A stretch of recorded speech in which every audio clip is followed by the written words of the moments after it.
Assalamu alaikum. My dear students, how are you? I'd like to welcome all of you to today's online class. I'm going to start my fourth class on right forms of verb today. I have already completed up to rule 28 in my last three classes on right forms of verb. And I'm sure you have tried your level best to understand those rules and regulations. So, my dear students, let's start rule number 21. Rule number 29.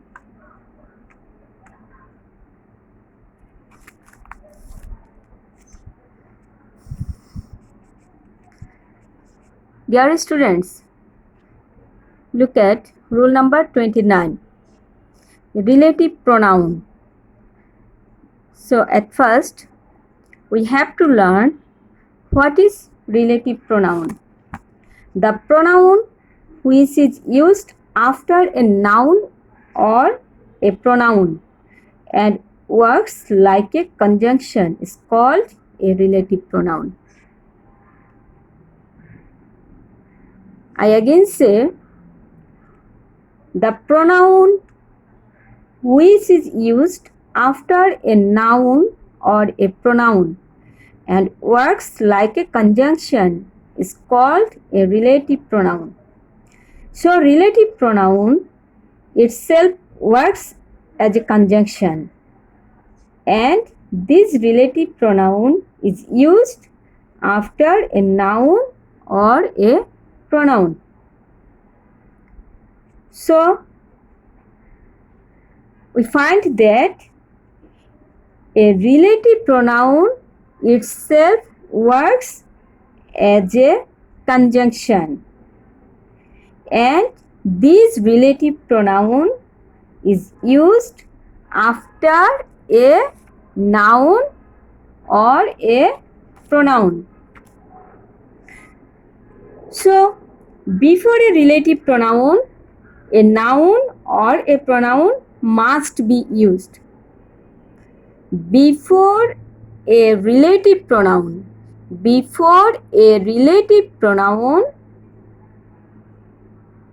a noun or a pronoun must be used, and this noun or pronoun is called antecedent. So, what is antecedent? Before a relative pronoun before a relative pronoun, a noun or a pronoun must be used. Before a relative pronoun, a noun or a pronoun must be used, and this noun or pronoun is called antecedent. I again say, before a relative pronoun, a noun or a pronoun must be used, and this noun or pronoun is called antecedent. And in a complex sentence, verb will be used according to that antecedent. I again say, in a complex sentence, verb has to use according to the antecedent. Verb will be according to the antecedent in a complex sentence. And what is antecedent? Before a relative pronoun, a noun or a pronoun must be used, and this noun or pronoun is called antecedent. For example, Rini, who be my friend, should stand by me. Here, who is relative pronoun, and Rini is noun used before relative pronoun. And Rini is called antecedent. And verb will be according to this subject Rini. As Rini is in third person singular number, so verb will be singular. So the correct form of the sentence will be Rini, who is my friend, should stand by me. Here is verb is used according to antecedent Rini. Another example, you who be a boy of 20 should perform the duty. Here who is relative pronoun and you pronoun used before relative pronoun who. So here you is antecedent and verb here will be according to you. So the correct form of the sentence will be you who are a boy of 20 should perform the duty. Okay, dear students. Now, rule number 30, conditional sentence.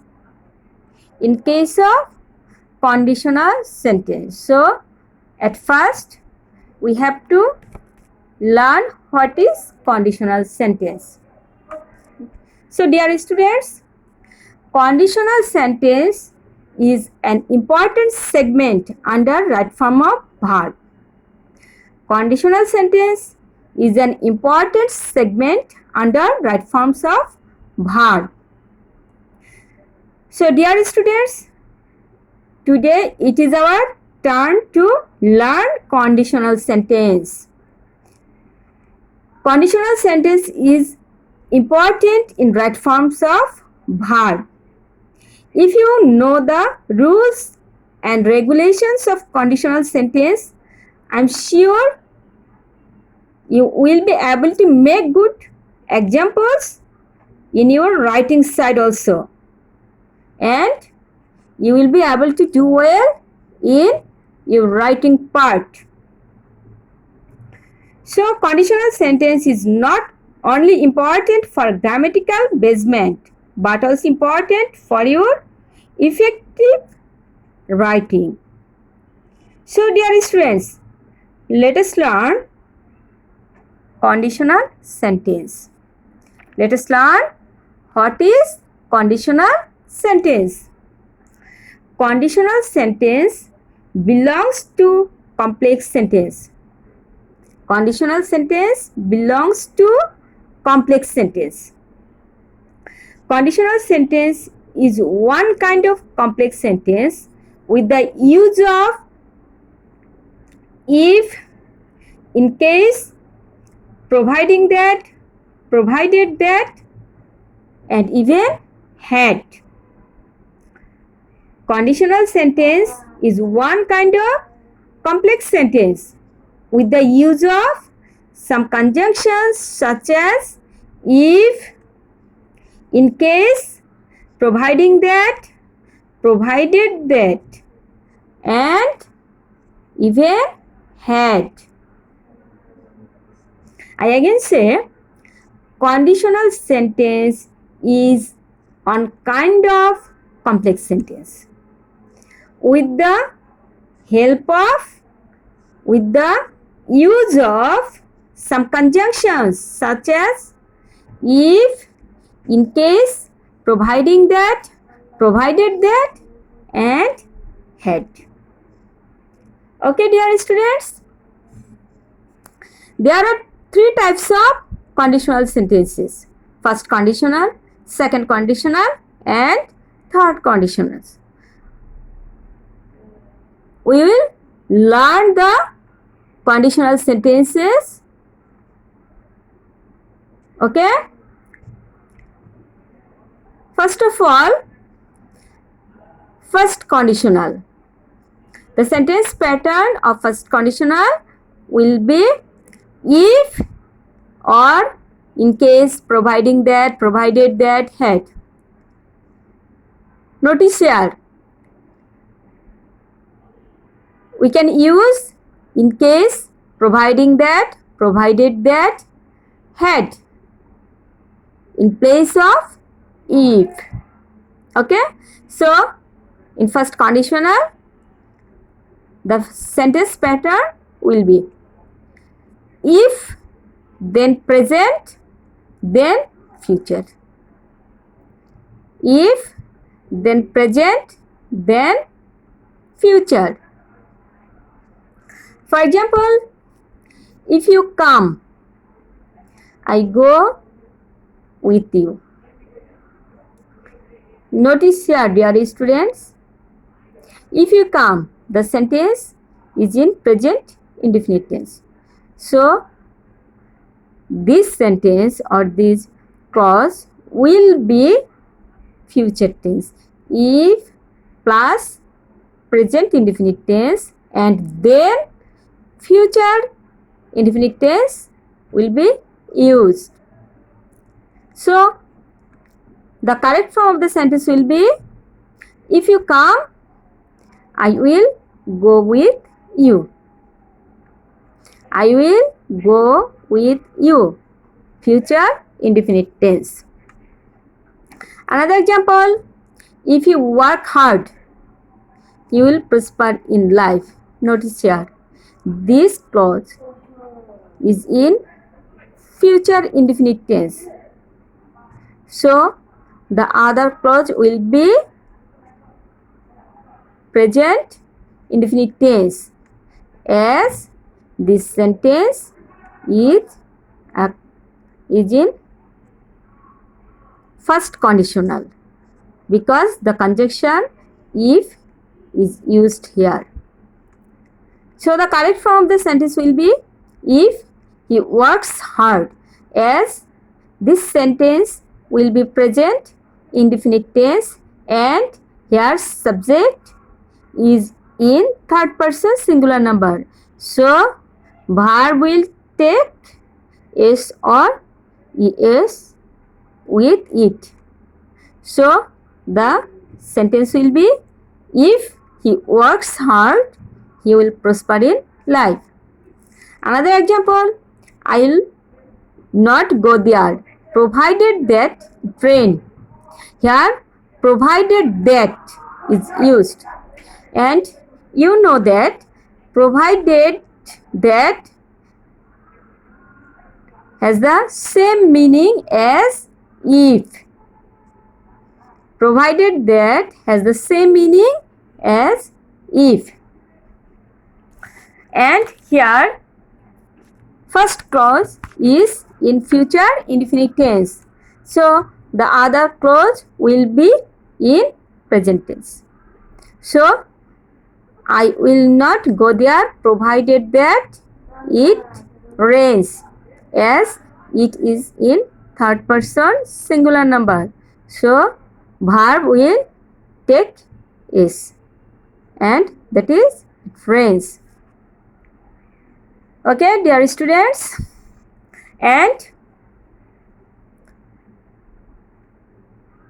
here is the structure of or sentence pattern of second conditional.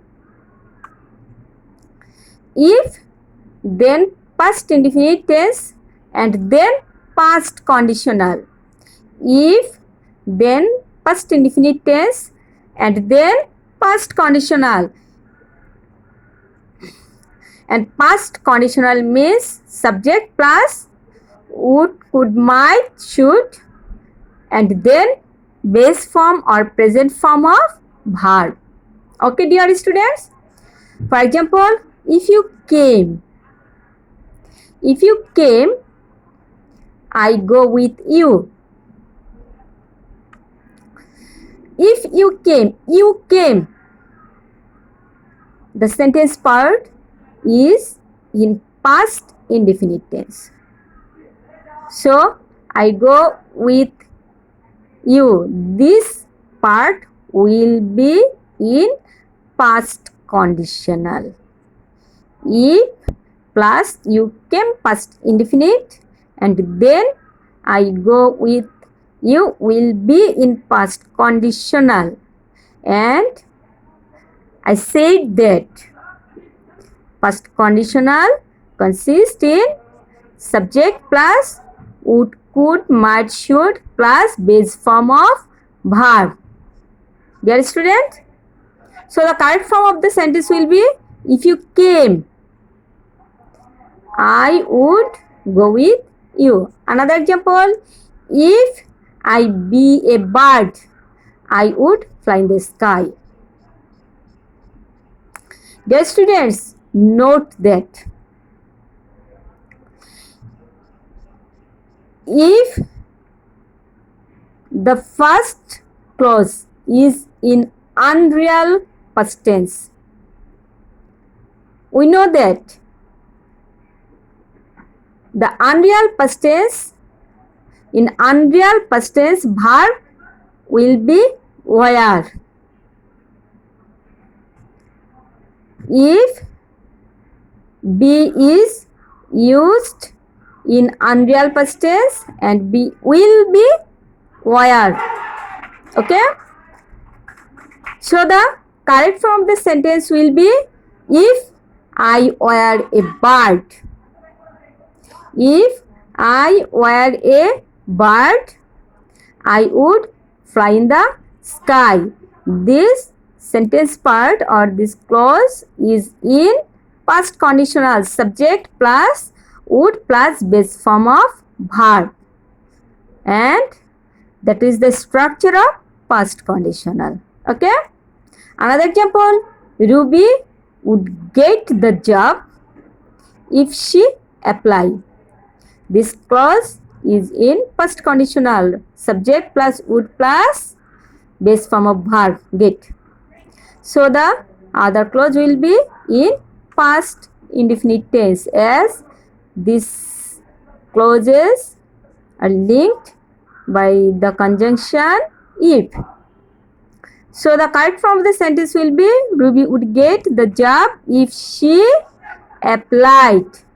Past indefinite tense, and the structure of past indefinite tense is subject plus past form of the verb, and applied is the past form of the verb apply. So the correct form of the sentence will be, Ruby would get the job if she applied. Clear, dear students? Now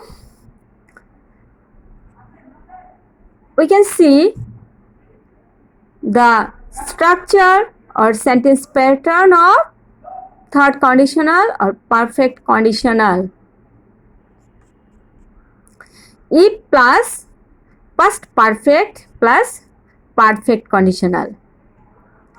If a clause is in past perfect tense, the other clause will be in perfect conditional, and the structure of perfect conditional is subject plus would have, might have, should have plus past participle form of the verb.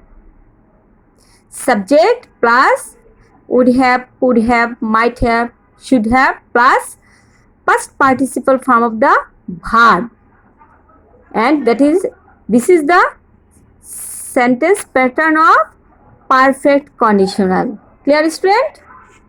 For example, had you come, I go with you. Had you come, here had, the word had is used in place of if,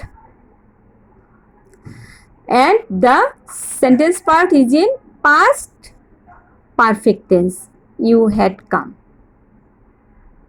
So had you come is in past perfect tense, so the other clause will be in perfect conditional. Then we can write, I would have gone with you. So the correct form of the sentence will be, had you come, I would have gone with you. Had I been a bird, I would have flown.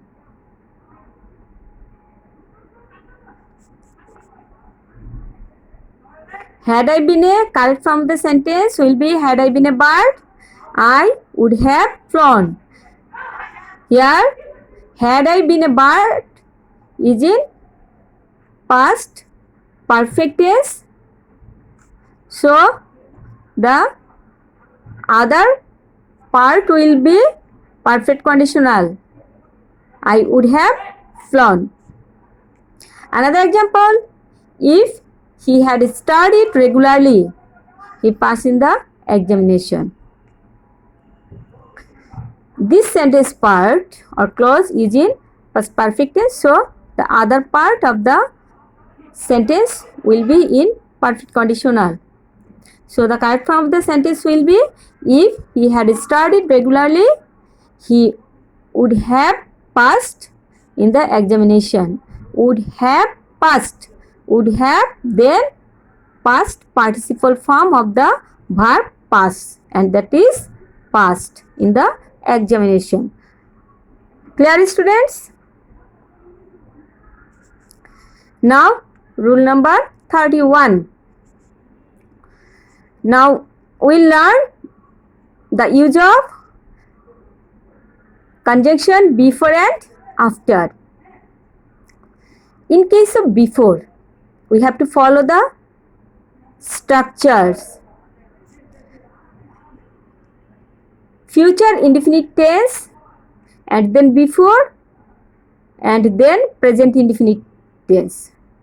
And the other structure is past perfect tense, then before, then past indefinite tense. Notice here, before is used as conjunction between two sentences.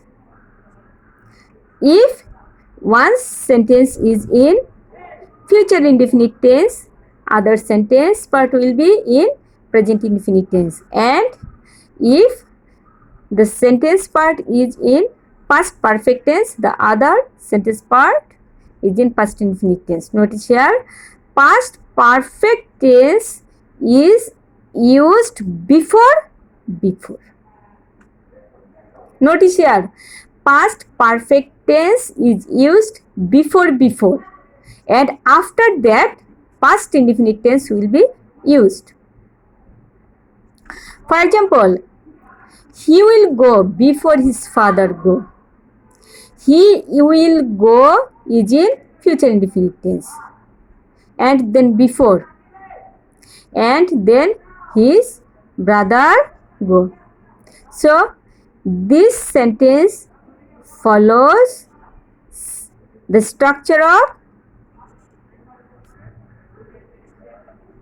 first structure.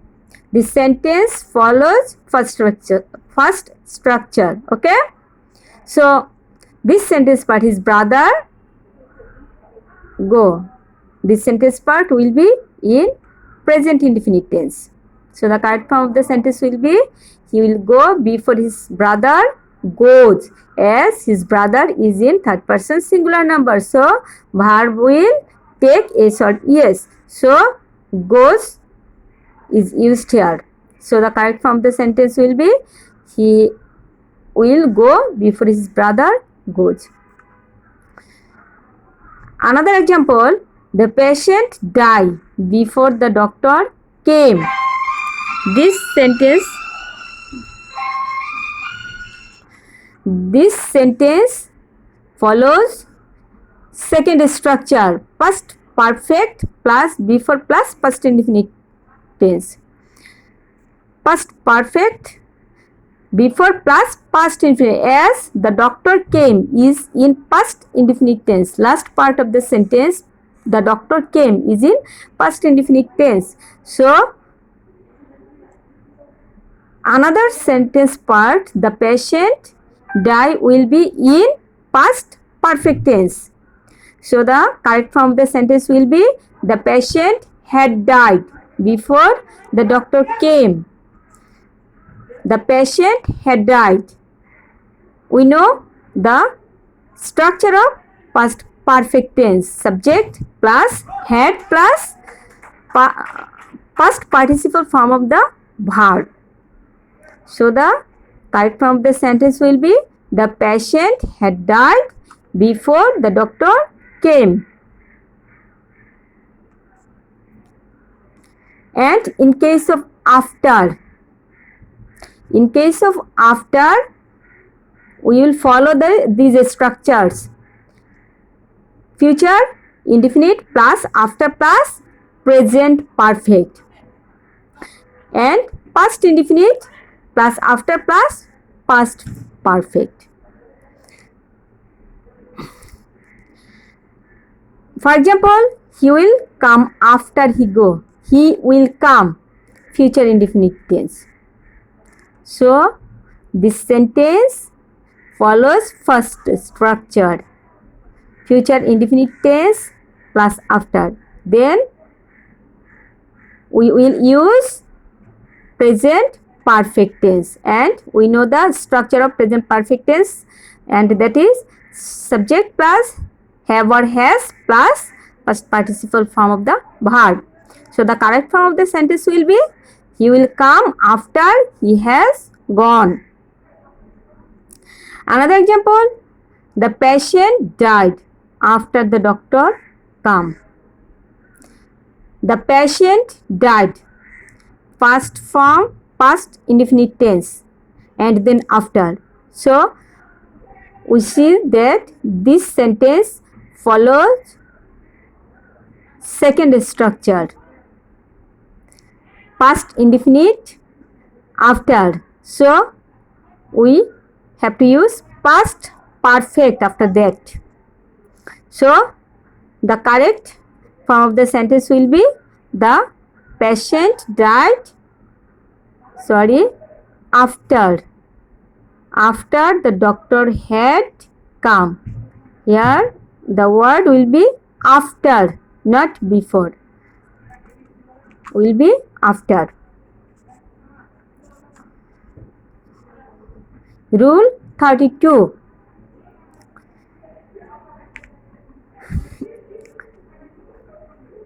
If in indirect speech,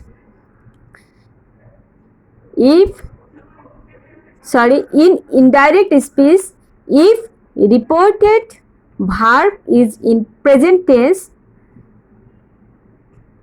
reported speech will be in any of the tense. But if reported verb is in past tense, past indefinite tense, I again say, in indirect speech, if reporting verb is in past indefinite tense and the word next day, next month, next year are present in reported speech, if such word next day, next month, next year is used in reported verb, we have to use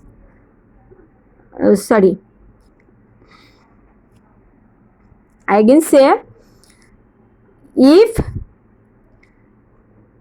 reported verb is in past indefinite tense and the words next day, next month, next year are present in reported speech, we have to use would, could, might, should and base form of verb after subject in reported speech. For example, he said that he go home the next day. Notice here, dear students, he said reporting verb and it is in past indefinite tense, subject plus past form of the verb, past indefinite tense, and this sentence is in indirect speech. We know. So we have to use subject and then would and then base form of verb, because next day, he go home the next day. Next day is present in reported speech. So in reported speech, we have to use modal auxiliary would and then base form of verb. So the correct form of the sentence will be, he said that he would go home the next day. Another example, Raju said that he go to his village home during summer vacation. In the same way, we can write, Raju said that he would go to his village home during summer vacation. Okay, clear students? Thank you very much.